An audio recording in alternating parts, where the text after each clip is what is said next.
بسم الله الرحمن الرحيم الرحمن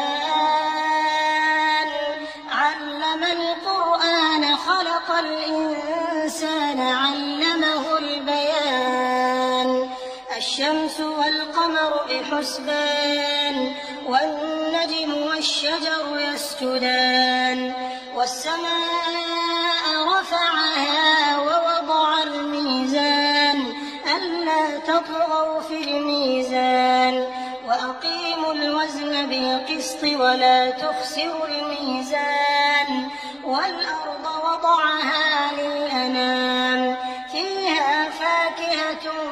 والنخل ذات الأكمام والحب ذو العصف والريحان فبأي آلاء ربكما تكذبان خلق الإنسان من صلصال كالفخار وخلق الجان من مارج من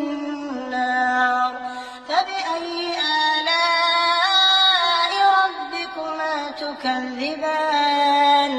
رب المشرقين ورب المغربين فبأي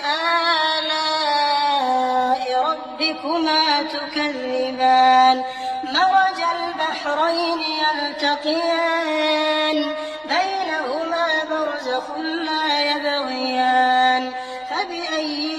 آلاء ربكما تكذبان يخرج منهما اللؤلؤ والمرجان فبأي آلاء ربكما تكذبان وله الجوار المنشآت في البحر كالأعلام